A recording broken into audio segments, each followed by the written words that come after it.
नमस्कार। वक्त बात में दम का है। मैं हूं राजेश कुमार। यूपी विधानसभा चुनाव से पहले उत्तर प्रदेश की सभी राजनीतिक पार्टियां युवा वोटरों पर अपनी नजरें गड़ाए हुए हैं और कई सीटों पे जीत हार का अंतर बदलने की क्षमता रखने वाले इस युवा वोट बैंक को साधने के लिए पार्टियां युवा उद्यमिता, रोजगार और सरकारी नौकरियों जैसे मुद्दों पर ध्यान केंद्रित कर रही हैं ताकि इस वोट बैंक को अपने पाले में लेकर सत्ता के शिखर तक पहुंचा जा सके। हर दल, चाहे वो समाजवादी पार्टी हो, कांग्रेस हो, बीजेपी हो या फिर बीएसपी, उत्तर प्रदेश के 27 के रण को देखते हुए और जो अभी हाल ही में प्रदर्शन दिल्ली में हुआ उसके रिजल्ट को देखते हुए इन सभी दलों की नजर अब युवा वोटरों पर है, क्योंकि प्रदेश की कई ऐसी सीटें हैं जहां पे बहुत कम मार्जिन था 2022 के विधानसभा चुनाव में हार जीत का। उस तरफ अगर इन युवाओं का झुकाव हुआ तो फिर सत्ता के शिखर तक वही पहुंचेगा जिस तरफ इनका झुकाव होगा। इसी पे बात करेंगे, लेकिन पहले ये रिपोर्ट देखिए। यूपी की सियासत में जेनजी वोटर्स पे नजर। कई सीटों पे जेनजी बदल सकते हैं चुनावी नतीजे। बीजेपी, सपा समेत सभी दलों की युवाओं पे नजर। 2027 में युवा वोटर तय करेंगे सत्ता का समीकरण। यूपी की सियासत में सभी पार्टियों की जेनजी वोटर्स पे नजर है। 2027 विधानसभा चुनाव से पहले राजनीतिक दलों की निगाहें उस युवा वोट बैंक पर टिक गई हैं जो कई सीटों पर जीत हार का अंतर बदलने की ताकत रखता है। पिछले विधानसभा चुनाव में प्रदेश की 99 सीटों पे जीत और हार का अंतर 10,000 से कम रहा था। ऐसे में युवाओं के एक छोटे हिस्से का रुख भी कई सीटों के नतीजों पे असर डाल सकता है। युवाओं को साधने की कोशिश में मुख्यमंत्री योगी आदित्यनाथ की सरकार रोजगार और स्वरोजगार पे जोर दे रही है। मुख्यमंत्री युवा उद्यमी विकास अभियान के तहत 21 से 40 वर्ष के युवाओं को उद्योग और सेवा क्षेत्र में काम शुरू करने के लिए 5 लाख रुपए तक का 100% ब्याज मुक्त और बिना गारंटी का ऋण देने की व्यवस्था है। सरकार का लक्ष्य है हर साल 1 लाख युवाओं को स्वरोजगार से जोड़ना और 10 साल में 10 लाख युवाओं को अवसर उपलब्ध कराना ताकि युवाओं को साधा जाए।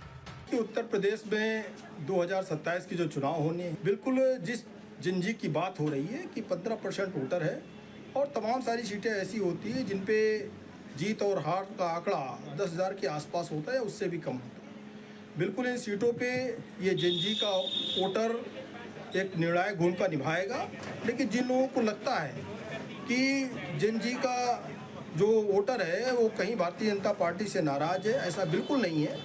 बीच में कुछ समस्याएं जरूर आई थी, लेकिन समय के साथ उन समस्याओं को हल कर लिया गया। नीट की परीक्षा समय से दोबारा हुई, साथ ही साथ जो नीट के एग्ज़ाम के लिए कि पेपर लीक ना हो इसके लिए सख्त कानून बनाए गए हैं, इससे भी जनजी के कार्यकर्ता पूर्ण रूप से संतुष्ट हैं। उसके साथ साथ माननीय मंत्री जी ने लगातार जनजी के जो कार्यकर्ता हैं उनके साथ भेंट मुलाकात की है, सीजीपी के जो कार्यकर्ता है उनसे मुलाकात की और उनको जिस तरीके से भरोसा दिलाया है, यही कारण है कि पूरा आंदोलन भी उन लोगों ने समाप्त किया। वहीं विपक्ष भी युवाओं के मुद्दों को लेकर सरकार को घेरने की कोशिश में है।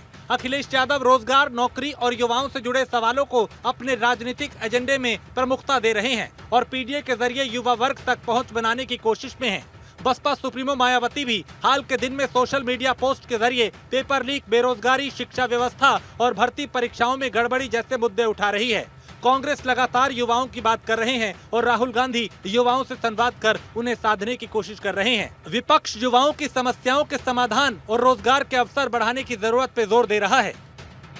युवा लगातार भाजपा सरकार में उपेक्षित है। आज चुनाव के समय और जब छात्रों ने, जेनजी ने अपनी ताकत दिखाई है, तब तो भारतीय जनता पार्टी युवाओं की चिंता की बात कर रही है। लेकिन इससे पहले जो लगातार राहुल गांधी जी पेपर लीक के मुद्दे को, नौजवानों की बेरोजगारी के मुद्दे पर सवाल उठा रहे थे, उस समय तो भाजपा के लोग राहुल गांधी जी का और युवाओं और छात्रों का मजाक उड़ा रहे थे। आज आरएसएस के मोहन भागवत, जिनके न बच्चे हैं न परिवार हैं, वो दर्द नहीं समझ सकते, लेकिन वोट की राजनीति के लालच में वो जेनजी से संवाद कर रहे हैं। लेकिन जब जंतर मंतर पर लाठी चलाई जा रही थी, मोदी सरकार लाठी चला रही थी, हमारी देश की बेटियों के तमाम गुप्तांग पर जो है प्रहार किए, उस समय मोहन भागवत की आवाज नहीं निकली। जब मोदी सरकार ने छात्रों पर गोली चलाई, उस समय आवाज नहीं निकली। पिछले 15 दिन से देश की संसद के आकर जवाब नहीं दे पा रहे छात्रों के मुद्दे पर, भगवान रामलला के मुद्दे पर, तब मोहन भागवत जी की आवाज नहीं निकली। भारतीय जनता पार्टी की सरकार ने हमेशा से युवाओं को गुमराह करने का, उनको ठगने का, उनको छलने का काम किया है। जब केंद्र में 2014 में भारतीय जनता पार्टी की सरकार बनी तो युवाओं से तमाम वादे किए गए थे, लेकिन एक भी वादा भारतीय जनता पार्टी की सरकार ने पूरा नहीं किया है। निश्चित रूप से युवा उसको भूला नहीं है, और विशेष करके उत्तर प्रदेश का युवा। अभी युवाओं का असंतोष किस प्रकार से जंतर मंतर सहित पूरे देश में दिखाई दिया, उसको सभी लोगों ने देखा। अब 2027 का विधानसभा चुनाव आ रहा है उत्तर प्रदेश में, यही युवा भारतीय जनता पार्टी को सबक सिखाने का काम करेगा। युवाओं के लिए न तो नौकरी है, न तो उनके अच्छी शिक्षा की व्यवस्था है। यूपी की सियासत में जेन-ज़ी वोटर पे नजर। 2027 चुनाव में करीब 15% युवा वोटर बन सकते हैं निर्णायक। कई सीटों पे जेन-ज़ी वोट बदल सकता है चुनावी नतीजे। 2022 में 99 सीटों पे जीत हार का अंतर 10,000 से कम रहा था। बीजेपी सपा समेत सभी दलों की युवाओं पे नजर है। रोजगार, परीक्षा और महंगाई जैसे मुद्दे बन सकते हैं अहम। युवाओं तक पहुंचने के लिए सोशल मीडिया पर सियासी राजनीति तेज। जेन-ज़ी को साधने के लिए बीजेपी और सपा की अलग अलग रणनीति। 2027 में युवा वोटर तय कर सकते हैं यूपी की सत्ता का समीकरण। सभी पार्टियों की कोशिश है कैसे युवा वोटों को साधा जाए। इसके लिए सभी दल अलग अलग रणनीति भी बना रहे हैं, लेकिन सबसे बड़ा सवाल ये कि ये युवा मतदाता किस तरफ जाएगा, क्योंकि जिस पार्टी की तरफ इसका झुकाव हुआ, सत्ता में पहुंचना उस दल का आसान हो जाएगा। Bureau report, news one India. और एक वरिष्ठ पैनल हमारे साथ, जिसमें जगदीश सिंह हैं, प्रवक्ता हैं समाजवादी पार्टी के, एचएन उपाध्याय हैं प्रवक्ता कांग्रेस, और निरंजन पोद्दार हैं पॉलिटिकल एक्सपर्ट। आशुतोष अग्निहोत्री हमारे साथ है स्टूडियो में, कंसल्टिंग एडिटर हैं, और चंद्रमोहन चौबे हैं जो कि प्रवक्ता हैं भारतीय जनता पार्टी के। आप सभी का बहुत स्वागत। शुरुआत चंद्रमोहन जी आपसे, कि दिल्ली में जो प्रदर्शन हुआ, जिसे पूरे देश ने देखा, न सिर्फ देश में बल्कि अंतर्राष्ट्रीय स्तर पर भी वो सुर्खियों में रहा, उस प्रदर्शन ने क्या वाकई आप लोगों को अपनी रणनीति बदलने पे मजबूर कर दिया? चाहे वो प्रधानमंत्री का इंस्टाग्राम पे आके रील बनाना हो, चाहे वो मुख्यमंत्री का उद्यमिता युवाओं को लेके आयोग बनाने की बात हो, या उनको साधने की बात हो। और यही वजह है कि अब हर दल ये चाहता है कि भाई ये युवाओं की जो ताकत है, आप कहेंगे साहब युवा तो हमेशा हमारे साथ रहे हैं, लेकिन ये जो जेन-ज़ी जनरेशन है, इसको साधने के लिए अब तरह तरह के हथकंडे अपनाए जा रहे हैं। राजेश जी, जैसा कि आप युवाओं को लेकर या जेन-ज़ी को लेकर भारतीय जनता पार्टी की हो या देश के प्रधानमंत्री माननीय नरेंद्र मोदी जी हो, अथवा हमारे उत्तर प्रदेश के यशस्वी मुख्यमंत्री आदरणीय योगी आदित्यनाथ जी, ये सब लोग लगातार लोगों के बीच में जाते हैं तो युवाओं से अधिक संवाद करते हैं, और युवाओं का भरोसा 2014 से लेकर आज तक भारतीय जनता पार्टी के ऊपर ही है। आप अगर देखते होंगे तो प्रधानमंत्री जी बात करते हैं गरीब की, महिला का, किसान का और युवा का। वो कभी जातियों में बांटने का काम नहीं करते, वो भेदभाव नहीं करते हैं, उन्होंने स्पष्ट बता रखा है। और हमारी सरकार की राजेश जी जितनी भी योजनाएं हैं, अगर आप देखेंगे तो महिला, युवा और किसान, इन चारों वर्गों के आसपास ही है। अगर आप युवाओं की ही बात करें तो चाहे स्टार्टअप योजना हो, चाहे वन डिस्ट्रिक्ट वन प्रोडक्ट हो, चाहे मुद्रा लोन हो, इन सारी योजनाओं से, या फिर उत्तर प्रदेश में जो भर्तियां हुई हैं राजेश जी, 9 लाख भर्तियां उत्तर प्रदेश में हुई हैं। नहीं, लेकिन ये जो पेपर लीक का मुद्दा उठा और युवाओं ने जिसको आधार बनाया, उसने क्या बेचैनी पैदा की? उसने रणनीति और ज्यादा बदलने की आप लोगों को मजबूर कर दिया कि भाई पता चला कि भाई ये तो, चूंकि आप कह रहे हैं कि आपके साथ थे, लेकिन साथ होते तो फिर सड़क पर उतरने की नौबत ना आती। वो उतरे, उन्होंने विरोध किया, अच्छा हुआ कि आप लोगों ने उनकी बात को माना, लेकिन अब उसी धार को आप लोग समझ पा रहे हैं और इसीलिए आगे फूक फूक के कदम रख रहे हैं। नहीं, निश्चित तौर पे देखिए, देश का भविष्य युवा होता है। देश का निर्माणकर्ता जो है वो युवा है। हाँ। वो जेन-ज़ी, ये सत्य है। ये इससे कोई भी पैनल पर बैठा कोई इससे इनकार कर ही नहीं सकता है। लेकिन आज का युवा, आज का जेन-ज़ी राजेश जी बहुत समझदार है। वो चंद्रमोहन चौबे के कहने से या भारतीय जनता पार्टी के कहने से या कांग्रेस के कहने से या समाजवादी पार्टी के कहने से नहीं, हाँ वो कहने से नहीं, वो करने को दिखता है। ठीक है। और करनी जब दिखता है हाँ। तो दोहरा चरित्र जब दिखता है हाँ कि इन लोगों ने तो देश को बांटने का काम, चाहे जिस रूप में आप देखिए, पहले महिलाओं में बांटते, युवाओं में बांटते हैं, हाँ। अब इन लोगों ने छात्रों में बांटा है। ठीक है। आप देख रहे हैं कि जंतर मंतर के छात्र अलग हैं, हाँ। और झारखंड के छात्र झारखंड के अलग हैं। क्या उपाध्याय जी समाज- उसी कड़ी पे आ गए जो लगातार उठाई जा रही है कि साहब जंतर मंतर पे जब युवा बैठे तो वहां तो प्रधानमंत्री के घर का आवास का घेराव कर लिया, वहां तो तमाम विपक्ष एकजुट हो गया, लेकिन अब जब रांची में धरना चल रहा है तो वहां नहीं पहुंचे। दोहरा रवैया क्यों? युवा तो भाई यहां भी है, युवा वहां भी है, तो फिर सिलेक्टिव रवैया क्यों? राजेश जी, हमारे नेता आदरणीय राहुल गांधी जी कोई सिलेक्टिव सोच नहीं रखते हैं। देखिए, झारखंड के युवाओं से बात करने के लिए यहाँ के मुख्यमंत्री से बात की, अपने मंत्रियों से किया और लोग बात भी किए। आज देखिए झारखंड में युवा जो है, छात्र जो है, विधानसभा तक पहुंचे, क्या किसी प्रकार लाठीचार्ज हुआ? 5 बैरिकेडिंग लगी हुई थी, आसानी से जा रहे हैं बच्चे। 6ठे बैरिकेडिंग में थोड़ा बहुत नहीं तो लाठीचार्ज का इंतजार कर रहे हैं क्या? लाठीचार्ज हो जाए उसके बाद जाना, ये इंतजार कर रहे हैं कि जैसा दिल्ली में किया था लाठीचार्ज के बाद? हाँ। नहीं, लाठीचार्ज होगा ही नहीं। हाँ। लाठीचार्ज या पैलेट गेंद हम थोड़ी है, हम जो है निरंकुश नहीं है, तानाशाही नहीं है। ये पैलेट गेंद बच्चों पर चलाए, AK-47 चलाए, क्या ये ड्रेस है भैया? ये लोकतंत्र है?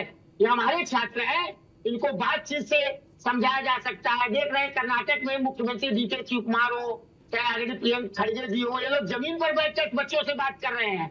उसके पहले आधे से अधिक मांगे झारखंड में मांग चुकी है सोरेन जी की सरकार, और कुछ बातों पर बात चल रही है।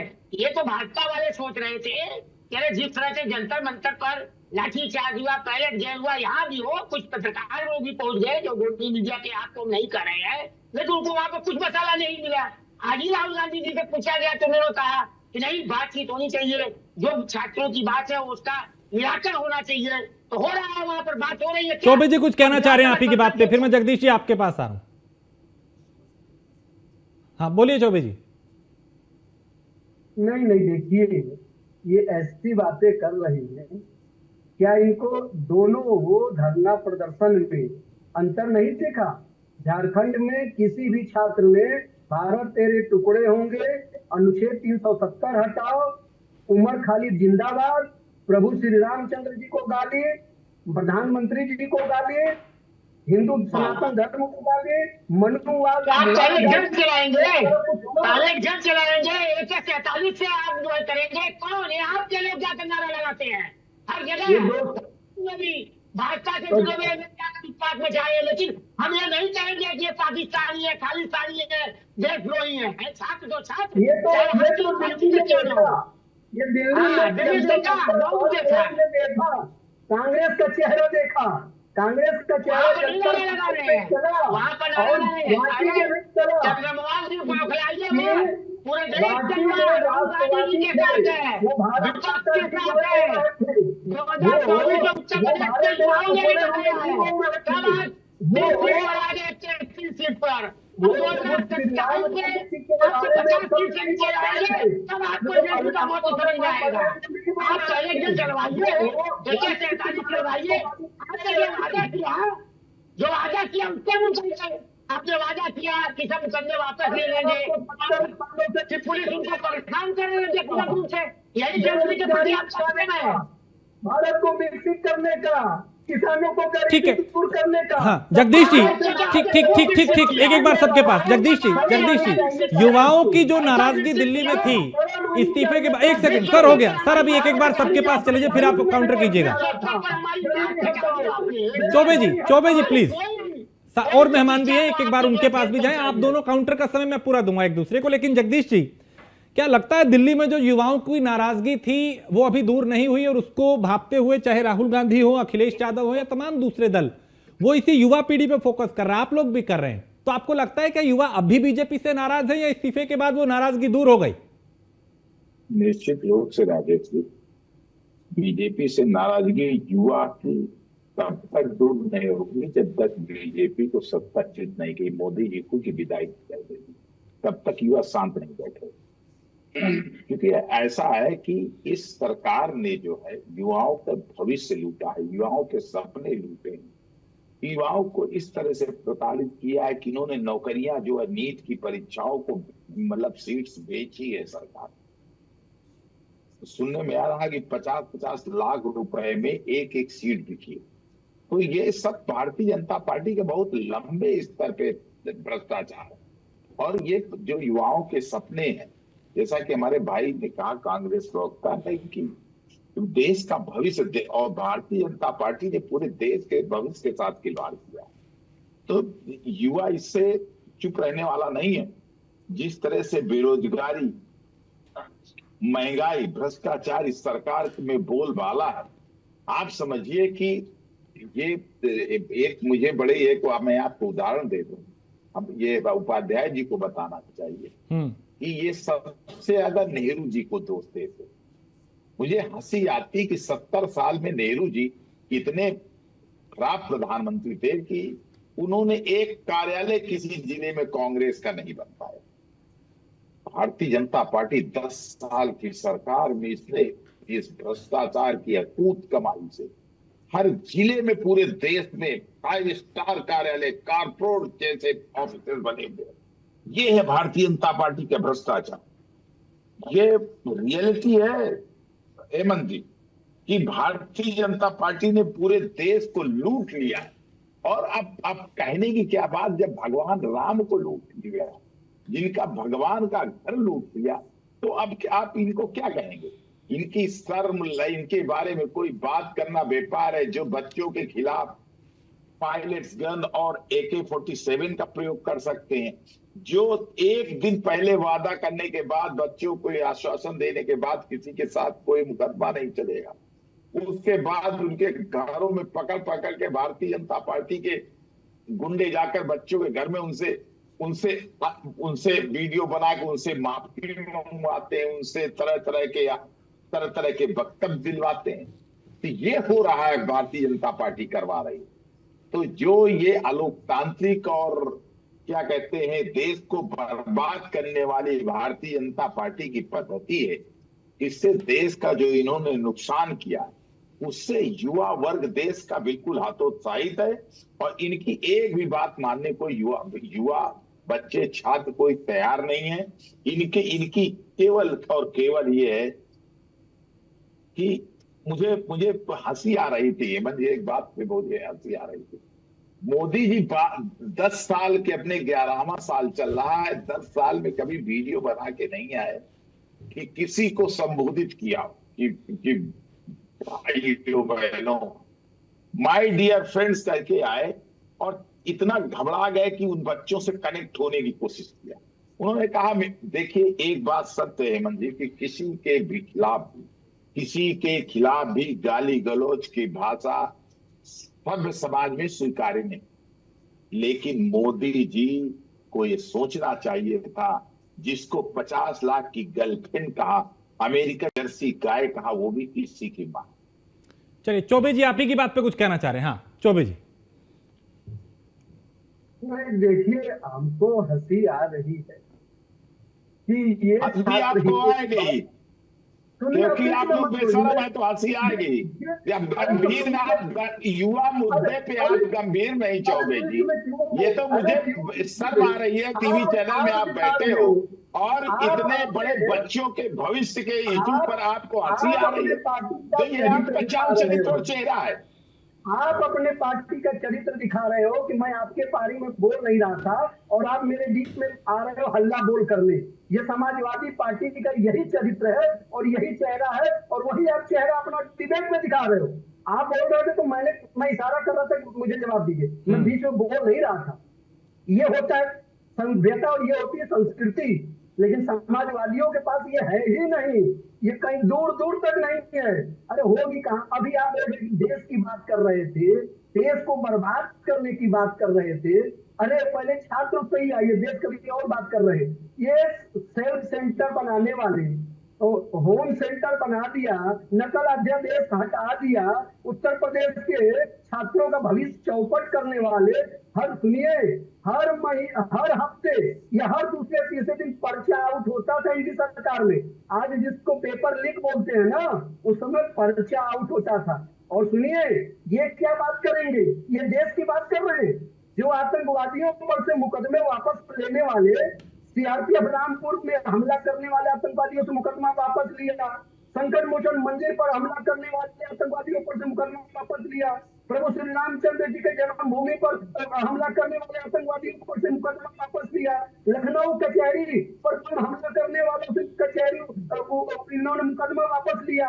ये बात करेंगे राष्ट्र की, ये राष्ट्र की बात करेंगे जो आतंकवादियों के साथ बातें करते हैं। हाँ, हम गर्व से कहते हैं कि हमारे मोदी जी छात्रों से बात करते हैं, हमारे मोदी जी युवाओं से। हाँ, लेकिन वो एक प्रेशर तो था ना, प्रेशर था, तभी आधी रात को मोदी जी भी आए, समझ गए वो कि भाई ये जेन ज़ी से संवाद करना है तो उन्हीं के अंदाज में करना होगा। पोद्दार साहब, ठीक है, पोद्दार साहब, ये वाकई क्या जो प्रदर्शन हुआ दिल्ली में, उसने भारत की राजनीतिक पार्टियों को अपनी रणनीति, अपनी सोच और अपनी नीति बदलने पे मजबूर कर दिया? यही वजह है कि आज हर दल ये कोशिश कर रहा है कि इस जेन ज़ी जनरेशन को कैसे अपने साथ लिया जाए?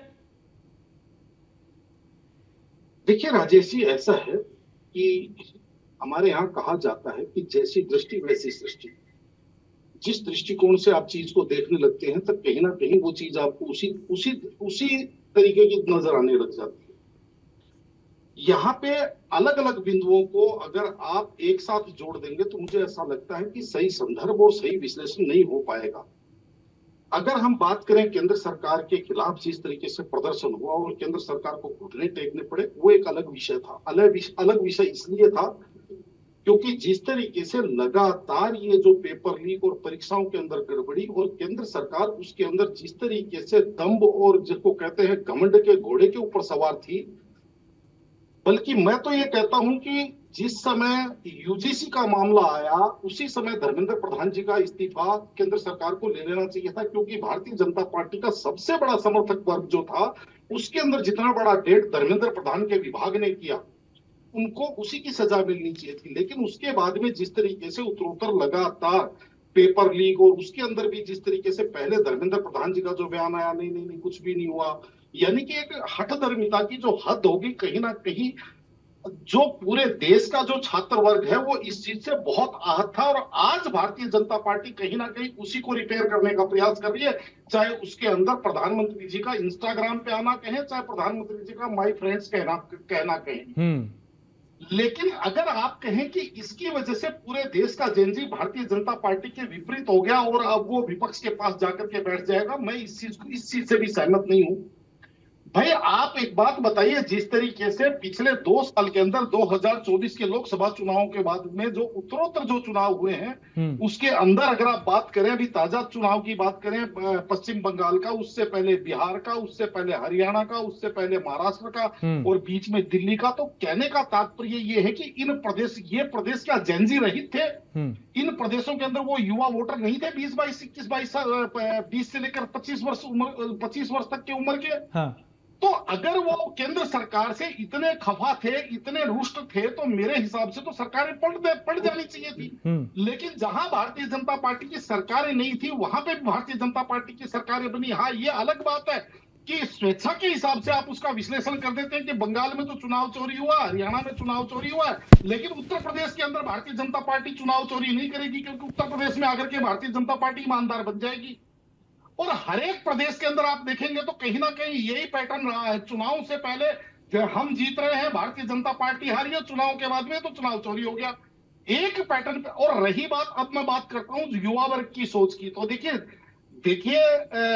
राजेश जी, आपको इस चीज को समझ के चलना चाहिए कि ये युवा वर्ग है, ये हमारे वाले वर्ग, यानी कि जिसको मैं अधेड़ उम्र का मानता हूं, उनसे ज्यादा इंटेलिजेंट और उनसे ज्यादा, क्योंकि इनके हाथ में जो गैजेट्स हैं, चाहे वो मोबाइल हो, चाहे लैपटॉप हो, चाहे कोई भी जिस प्रकार के इंटरनेट मीडिया के साथ ये डे टू डे बेसिस और मिनट दर मिनट ये जुड़े रहते हैं, इनको हर चीज की इनको जानकारी है। ये किसी के बरगलाने से, किसी के चिल्लाने से, किसी के नंबर बनाने से इनका नंबर नहीं बनता। और ये इस चीज को भी समझते हैं कि कौन राजनीतिक दल, बल्कि वास्तविकता जानते हैं। आज की तारीख में अगर आप जेन ज़ी की भावनाओं को समझेंगे तो जितना मैं इनके बीच के अंदर मैं गया हूं और इनकी भावनाओं को निष्पक्ष होकर के मैंने समझा है, ये सभी राजनीतिक दलों से नफरत करते हैं। ये जो राजनीतिक जमात यानी कि जो नेता नगरी है, उनको वो कहीं ना कहीं इसी से रुष्ट है।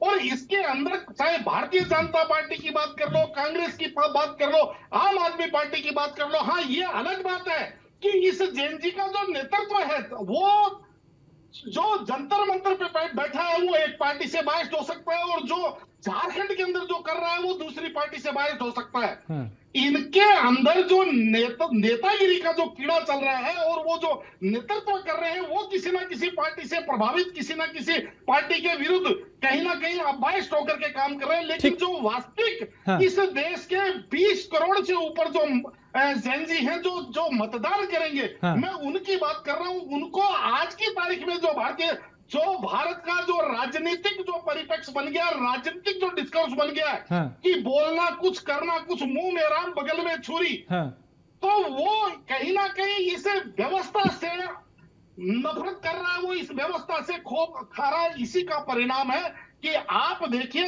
तमाम राज्य जो राज्यों के अंदर चुनाव हुए या उससे पहले चुनाव हुए, उसके अंदर सबसे कम अगर वोटर टर्नआउट जिस वर्ग का है वो जेनजी वर्ग का है। आप एक बार उन विश्लेषणों को निकाल करके देखिएगा, क्योंकि उनका इस गंदी राजनीति के प्रति उनकी अरुचि बढ़ती जा रही है। चलिए, और उसके बावजूद भी ये राजनीतिक दल जो है इस बात को समझने के लिए तैयार नहीं। जो राजनीति के अंदर जो कचरा है उस कचरे को साफ करने के लिए तैयार नहीं।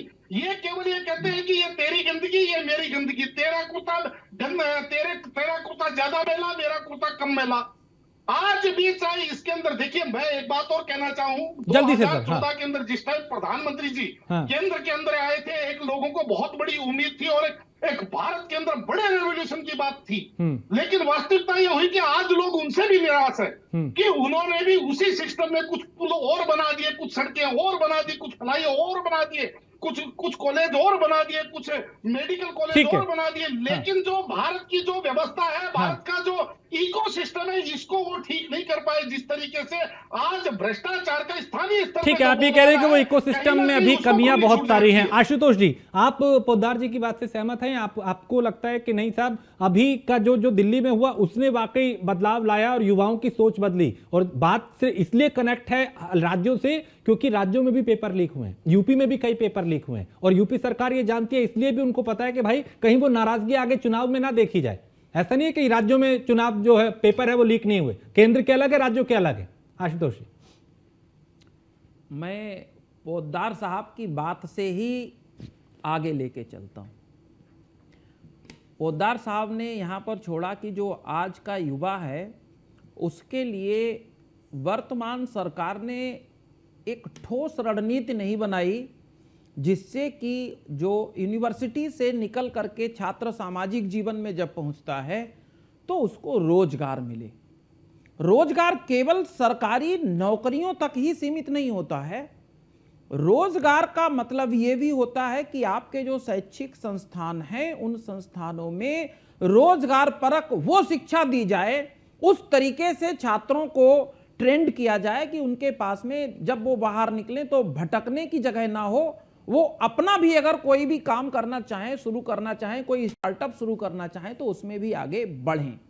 लेकिन उसके साथ साथ हमें यह भी सोचना पड़ेगा कि जो सरकारी नौकरियां हैं, चाहे वो किसी विभाग का हो, चाहे वो पुलिस फोर्स में हो, चाहे वो शिक्षकों में हो, चाहे वो सेना में हो, चाहे वो प्रशासनिक में हो, मेडिकल में हो, कहीं भी अगर वो व्यवस्थाएं भी सही नहीं होगी, वहां भी हमारे बच्चे नहीं जाएंगे तो हमारा देश चलेगा कैसे? लेकिन भ्रष्टाचार इस कदर जड़ों तक पहुंच चुका है कि देश का राष्ट्रपति क्या करेगा, देश का प्रधानमंत्री क्या करेगा, देश का शिक्षा मंत्री क्या करेगा और देश का शिक्षा सचिव क्या करेगा, एक जिले का जिलाधिकारी क्या करेगा, जब ऊपर से लेकर और तलहटी तक हर आदमी जब भ्रष्ट जहां पर हो जाए, हर किसी की नीयत डगमगाने लगे।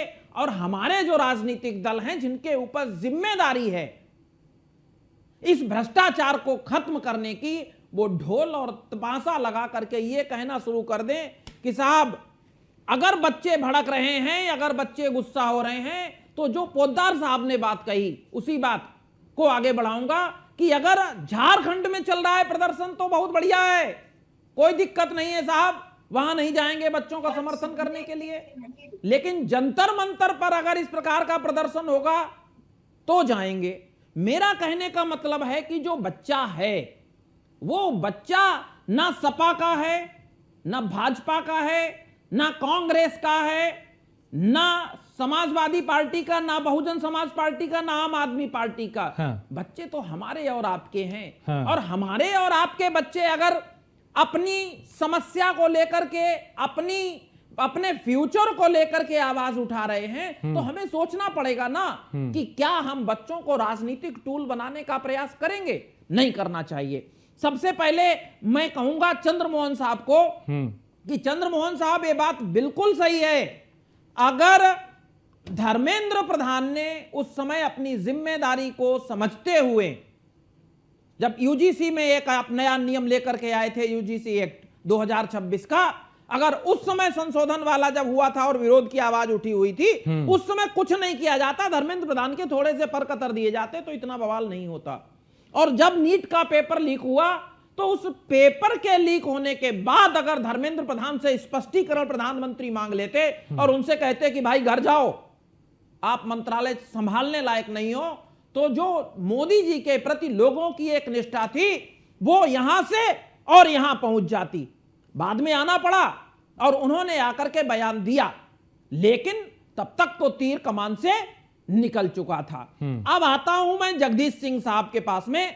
जगदीश जी ने कहा कि भारतीय जनता पार्टी ने देश को बर्बाद कर दिया, चौपट कर दिया, छात्रों का भविष्य बर्बाद कर दिया। 2012 में जब बसपा की सरकार गई थी उस समय रोजगार केंद्रों पे भाई साहब जगदीश जी याद है कितनी लंबी लंबी लाइनें लगी थी, हजारों की संख्या में बच्चों की वहां पर लाइन लगी और उन बच्चों ने आकर के आपको वोट दिया, बसपा को उखाड़ फेंका।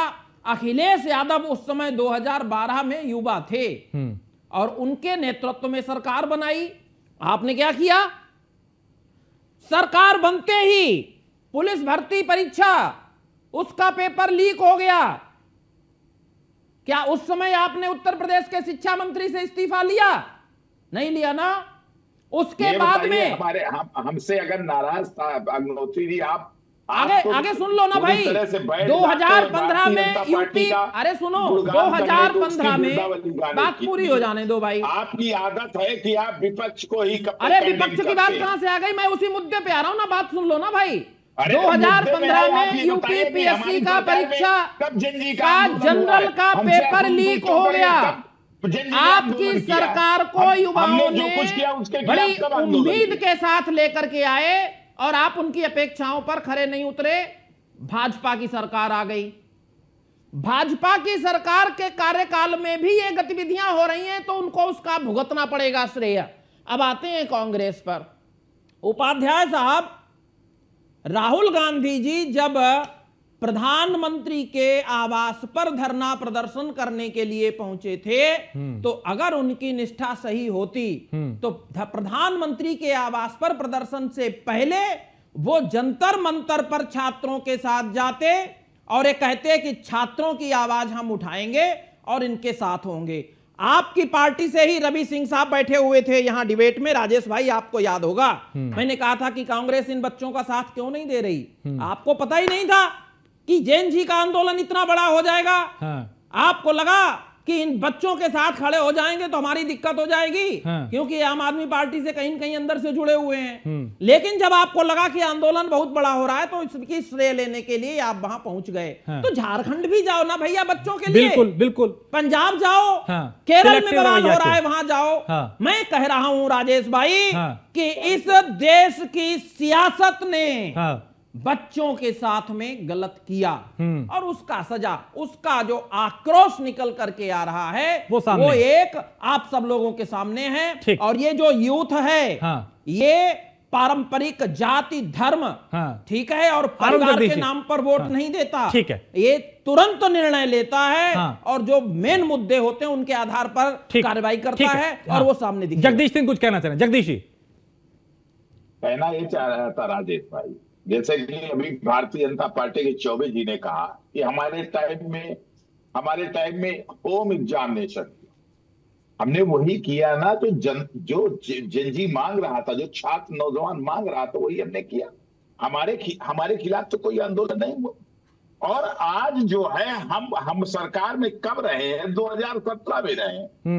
2017 के बाद हम सरकार में नहीं है। हाँ। मैं अपेक्षा करूंगा आशुतोष अग्निहोत्री जी से, कभी इतनी हिम्मत जुटाइए महाराज कि आप भारतीय जनता पार्टी के खिलाफ कुछ बोल करके दिखाइए। अरे मैंने शुरुआत ही उनसे की है भैया। बैठ जाते हैं केवल समाजवादी पार्टी के जगदीश जी, मैंने शुरुआत ही चंद्रमोहन जी से की है। हिम्मत थोड़ी से सजोइए। अरे मैं डंके की चोट पे कह रहा हूं, डंके की चोट पे कह रहा हूं कि चंद्रमोहन जी की पार्टी ने अपने पैरों पे कुल्हाड़ी मारी। मैं तो बोल रहा हूं ना, लेकिन मैं चंद्रमोहन जी के लिए बोलूं तो कोई दिक्कत नहीं है, और आपके कारनामे खोलूं तो दिक्कत हो जाएगी।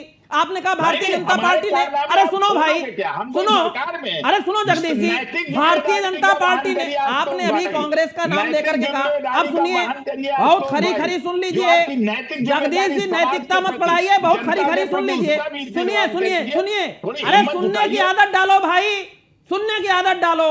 आपने कहा कि कांग्रेस नेहरू जी के समय में जिला स्तर पर अपने कार्यालय नहीं खोल पाई, भारतीय जनता पार्टी ने 5 स्टार कार्यालय खोल लिए। सैफई में आप गए हो कभी? इतनी बड़ी बड़ी कोठियां बन गई, कहां से आ गए? उनके बप्पा लेके आए थे क्या? अरे उनके बप्पा लेके आए क्या? उनके यहाँ बच्चा पैदा होता है, सैफई परिवार में बच्चा पैदा होता है, फॉर्च्यूनर से चलना शुरू कर देता है, सैफई में बच्चा पैदा होता है और वो सांसद और विधायक बनने का सपना देखना शुरू कर देता है। सैफई में मुंबई से बड़ी बड़ी इमारतें बनी हुई हैं। सैफई में स्विमिंग पूल में भैंसें नहाते हुए मैंने अपनी आंखों से देखी हैं। गए हो कभी देखने? कहां से आ गया? तो आपको कहां से आ गया बताओ ना।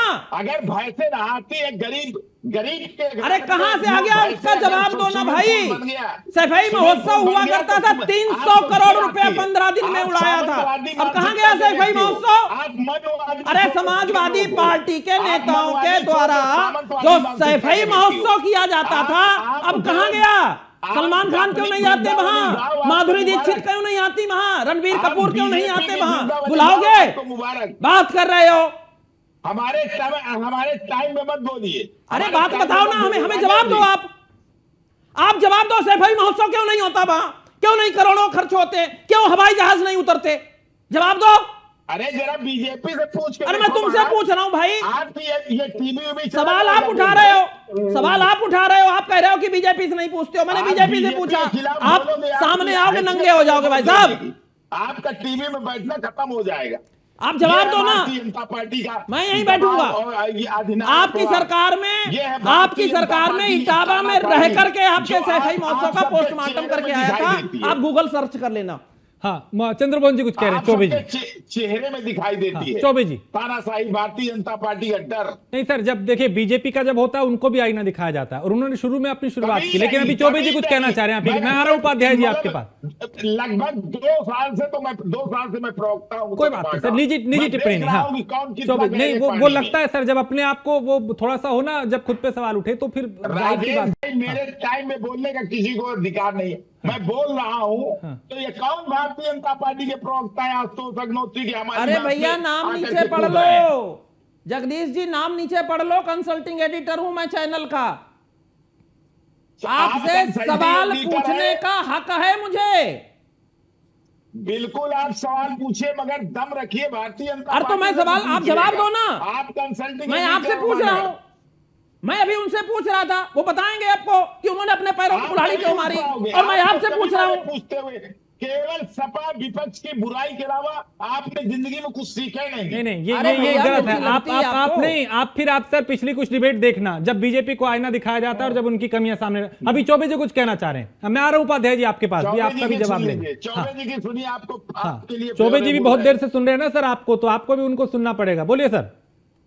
आज मेरे टाइम में राजेश भाई, मेरे टाइम के मैं चौबे जी को बुला के मेरा टाइम। चलिए अच्छा ठीक है, आप कुछ कहना चाह रहे हैं, अभी रह गया कुछ आप बोल लीजिए। चौबे जी 1 मिनट पहले उन्हें कंप्लीट करने दीजिए। बोलिए जगदीश जी। कहना ये चाह रहा हूं कि भारतीय जनता पार्टी के और मोदी जी की सरकार ने जिस तरह से बच्चों के ऊपर गोली चलाई, प्लेक्स गन चलाया और जिस तरह से उनकी आवाज को दबाने की कोशिश की, अब ऐसा हिंदुस्तान के इतिहास में कभी नहीं हुआ। ये भ्रष्ट सरकार जिसने मैं बता रहा हूं 5,000 करोड़ का आरएसएस का वो बन रहा है कार्यालय झंडे वाले पार्क में, हर जिले में भारतीय जनता पार्टी का हजार करोड़ का ऑफिस बन रहा है। ये भ्रष्टाचार है भारतीय जनता पार्टी का। उसको किसी की हिम्मत है किसी चैनल को उठाने की? नहीं तो आप लोग सड़क पे आइए ना, इस भ्रष्टाचार को लेके आप लोग सड़क पे आइए, चैनल तो तब उठाएगा ना। आप लोग आइए सड़क पे के साथ, बीजेपी ने भ्रष्टाचार किया और अपने कार्यालय बनाए। अब मैं डिरेल हो जाएगा मुद्दा, मैं सिर्फ आपसे ये जानना चाहता हूँ आप ही की बात पे, क्योंकि आप अभी आशुतोष जी को कह रहे थे डिंपल यादव जंतर मंतर पे पहुंची थी, तमाम सपा के सांसद गए थे। अभी जब रांची में चल रहा है सर, उस पे क्यों नहीं आप लोग जा रहे? वहां क्यों नहीं आप मंच साझा कर रहे? वहां क्यों आप सिलेक्टिव? फिर आपसे पूछेंगे, आप कहेंगे साहब बीजेपी के नहीं, आप नहीं पूछते। अरे भाई आपसे भी तो पूछेंगे, आप सिलेक्टिव क्यों होते हो? संवाद हो रहा, प्रतिदिन संवाद हो रहा। संवाद तो यहाँ भी सर हो रहा था। सारी मानी जाएंगी। रांची में जो बच्चों के साथ गोली नहीं चलाई जाएगी, बच्चे हमारे हैं, उनके साथ उनकी भावना की कद्र की जाएगी और जो बच्चों की मांग है पूरी की जाएगी रांची में। चौबे जी कुछ कहना चाह रहे हैं? चौबे जी। राजेश जी, आरोप हमारे ऊपर लग रहे हैं। आज सरकार हमारे उत्तर प्रदेश में, अरे भ्रष्टाचार की हो, भगवान राम का मंदिर लूट लिए, जनता को लूट लिया, अब क्या चाहिए भाई? महाराज गद्दी छोड़ो, जाओ। सब तो देश को बर्बाद कर दिया आपने। अरे आप कौन होते हो? देश की जनता गद्दी देती है, जनता जनार्दन मतदाता देती है। अब गद्दी देते बनेगी। अब आइए 27 में मैदान खाली उत्तर प्रदेश का। जिस गाड़ी में सपा का झंडा, उस गाड़ी में बैठा गुंडा। किसने कहा था? अजीत ने। और आपकी गाड़ी में सब चोर बैठे हैं, डकैत, जो मंदिर को चुराते, जनता का धन चुराते, चोर बैठे हैं सब आपकी गाड़ी। अरे सुनिए तो, डकैत बैठे हैं सब। भारतीय जनता पार्टी आरएसएस वाले सब डकैत है, डकैत। देखिए भाषा सही, देखिए जगदीश जी बता रही है कि आप एकदम डरे हुए हो, सहमे हुए हो, आप एकदम डरे हुए, आपके पास तथ्य नहीं है। अरे डरेंगे नहीं आप, डरेंगे नहीं चौबे जी डरेंगे नहीं आपसे। आपके पास सरकार है, कुछ भी आप कर सकते हो, आपसे तो डरने पड़ेगा ना। देखिए आशुतोष जी वगैरह सब डरे हुए हैं, आपके खिलाफ बोल नहीं पा रहे हैं। चैनल पर आप इस तरह की भाषा से बात कर रहे हो, डरे हुए हो। ना डरे हुए तो क्या करते? आप तो सबको एक चाटा लगा देते। डरे हुए तो इतना अभद्र भाषा का प्रयोग कर रहे हैं। अरे आप डरा रहे हैं तभी तो डरे हुए हैं। अरे तो आपसे बात तो कर नहीं पा रहा कोई, सबके बीच में फांग जा रहे हो। इतने डरे हुए तब ये हाल है, इतने दबे हुए हो।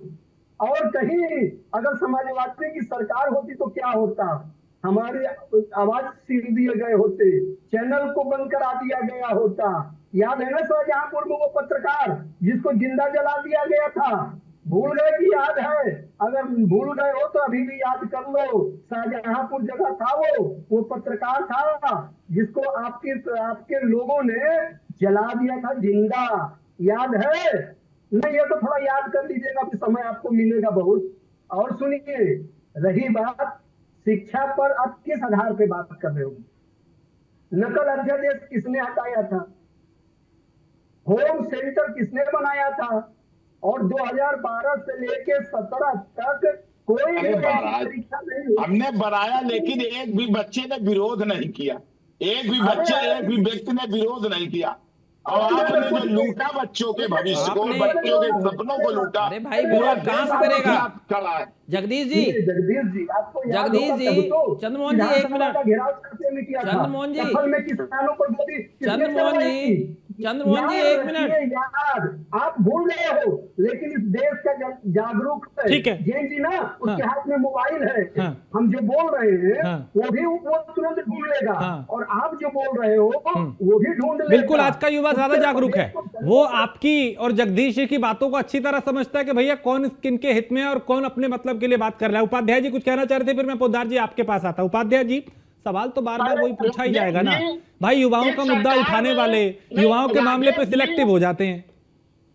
राजेश जी, इस सरकार में इतना भ्रष्टाचार है इनके मंत्री विधायक भी बोल रहे हैं। अभी अभी हाल में महामहिम राज्यपाल आनंदी पटेल जी गोरखपुर यूनिवर्सिटी गई, वहां का उन्होंने खाने का निश्चय लिया और उसका सैंपल लेकर लखनऊ चली आई। अब इससे बुरी स्थिति क्या होगी? नहीं तो आप लोग क्यों नहीं फिर सड़क पे उतरते भाई? अगर इतनी बुरी स्थिति है, भ्रष्टाचार हो रहा है, आप विपक्ष में हैं, आप लोगों पे जब आरोप लगे थे 2G कॉमनवेल्थ और ना जाने कौन कौन से घोटालों के, बीजेपी सड़कों पे थी ना। अगर घोटाले हो रहे हैं तो आप उतरिए ना फिर सड़क पे। आप एक भी साबित नहीं कर पाए हो। झूठे आरोप लगा देना अलग बात है। विभिन्न आपकी सरकार ने कैब ने रिपोर्ट दी है 2 दिन पहले, 34,000 करोड़ या 34 लाख करोड़ से अधिक का इन्होंने यूज जो किया उसका रिकॉर्ड दिया नहीं है। ये सब पैसा बीजेपी के कार्यालय आरएसएस कार्यालय में गया बनने के लिए, चंदा चोरी का पैसा गया। आप कैपेई की बात कर रहे थे, प्रधानमंत्री जी अपने विज्ञापन पर 6,000 करोड़ खर्च किया है, जबकि मुख्यमंत्री 7,000 करोड़ केवल विज्ञापन खर्च किया है। जब पैसा की लूट है नहीं आम आदमी की। आप बताइए, आंध्र प्रदेश में जा रहे हैं, नहीं आप लोग नहीं विज्ञापन पे खर्च करते क्या? आपकी सरकारें नहीं प्रचार करती हैं क्या जहां पे भी आपकी सरकार है कांग्रेस की? कौन नहीं करता? सारी सरकारें करती है विज्ञापन पे खर्च। आप लोगों ने अपने टाइम में किया था। हाँ नहीं, बात तो सर वो कीजिए ना जो फैक्ट है। भाई आपका जब दौर था आप लोगों ने भी खूब प्रचार किया अपनी योजनाओं के, अपनी सरकार के हिसाब। प्रचार करता है। 13,000 महिलाओं को वहां पर जल्दी को उनके स्वागत में नचवाया जा रहा है। इसका पैसा जोड़ लीजिए। ये क्यों इतना पैसा बर्बाद करें? यही भ्रष्टाचार के लिए, भ्रष्टाचार से ले लेकर पैसा बर्बाद करें। 5 साल में एक शिक्षक की भर्ती नहीं हुई है। 5 साल में हजारों लाखों बीएड अभ्यर्थी जोते बेचारे। पोद्दार जी इन बातों का जो राजनीतिक पार्टियां जो विपक्ष कर रहा है, क्या इसका असर आज की जनरेशन पे हो रहा है? क्या वो सुन के प्रभावित हो रहे हैं इनसे?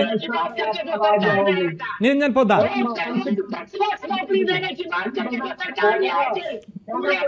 उपाध्याय जी, अरे उपाध्याय जी, चलिए आशुतोष जी कुछ कह रहे, फिर मैं पोद्दार साहब आपके पास आता हूं। एक एक करके उपाध्याय जी। हाँ उपाध्याय जी, 27 में पहले उत्तर प्रदेश में उपाध्याय जी कुछ आंकड़े दे रहा हूँ, आपके काम आएंगे।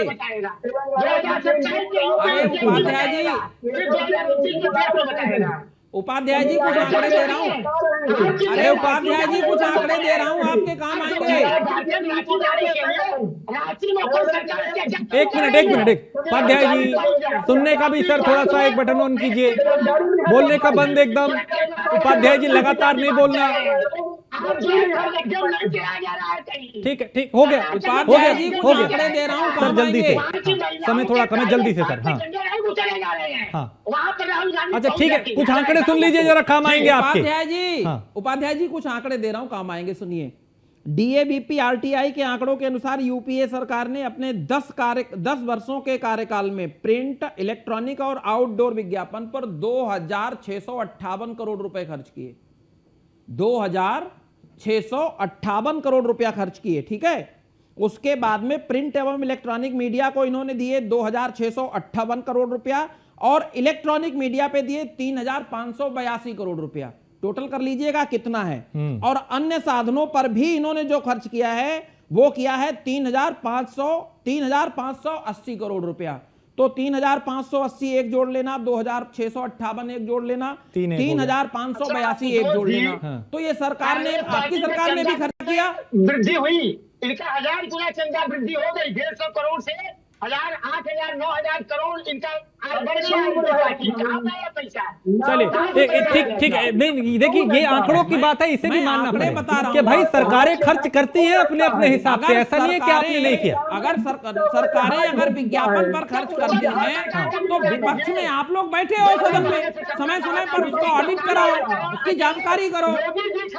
विज्ञापन पर 7,000 करोड़ डूबती हुई जहाज है। चलिए एक कमेंट। हाँ निरंजन पोद्दार, ठीक है निरंजन पोद्दार, क्या विपक्ष की इन बातों का असर हो रहा है आज की जनरेशन पे? एक सेकंड, निरंजन पोद्दार बोलेंगे, आखिरी 1 मिनट। निरंजन पोद्दार जी बस सर, हो गया सर, हो गया काउंटर सर। पोद्दार साहब बोलिए। उपाध्याय जी प्लीज। हाँ निरंजन पोद्दार, आगे आगामी शेड्यूल नहीं रहेगा। हाँ निरंजन पोद्दार, ये जो बातें विपक्ष अभी कर रहा है, क्या असर हो रहा है आज की जनरेशन पे? क्या वो प्रभावित हो रहे हैं इससे? बहुत शॉर्ट में सर। प्रश्न दोबारा से पूछना मेरे को। ये जो चाहे समाजवादी पार्टी हो, कांग्रेस हो, अन्य जो विपक्षी राजनीतिक दल हैं, वो जो बातें कर रहे हैं आज के युवाओं को लेकर के सरकार ने धोखा किया, ये किया, क्या वो प्रभावित हो रहे हैं इन बातों से? देखिए राजेश जी, मैंने आपको पहले भी बोला था कि जेनजी इतना इंटेलिजेंट है कि ना वो किसी के बहकावे में आता है ना किसी के समझावे में आता है। वो अपने विवेक से सारी चीजों को सर्च करता है। अभी जिस तरीके से यहाँ पे चर्चा चल रही थी, देखिए इसके अंदर कोई भी पार्टी दूध की धुली नहीं है, चाहे इस पार्टी को करें चाहे उस पार्टी को करें। अभी जैसे चर्चा हो रही थी बिट्टू जी, फलाना जी, कोमन जी, ये जी, वो जी, नरेंद्र मोदी जी के आने के बाद में उनका भ्रष्टाचार साबित नहीं हुआ। जहां जहां भारतीय जनता पार्टी की सरकार गई और कांग्रेस की सरकार बनी, वहां भारतीय जनता पार्टी का भ्रष्टाचार साबित नहीं हुआ। और सबसे बड़ा लोगों का भरोसा तब टूटता है जब किसी के ऊपर आप सार्वजनिक मंच से एक रैली के अंदर 75,000 करोड़ रुपए का आरोप लगा करके आते हैं और चक्की पीसिंग करते हैं और उसके बाद में 3 दिन बाद, ठीक 2 दिन बाद में उसको उप मुख्यमंत्री की शपथ दिला देते हैं। तो कहीं ना कहीं लोगों के मन में एक निराशा उत्पन्न होती है, भरोसा कम होता है। तो पहली बात। ठीक है, समय कम है सर, माफी चाहूंगा, समय कम है, आपको रोकूंगा। आप सभी का बहुत शुक्रिया इस चर्चा में शामिल होने के लिए। एक छोटे ब्रेक के लिए रुकेंगे, आप बने रहिए न्यूज़ वन इंडिया के साथ।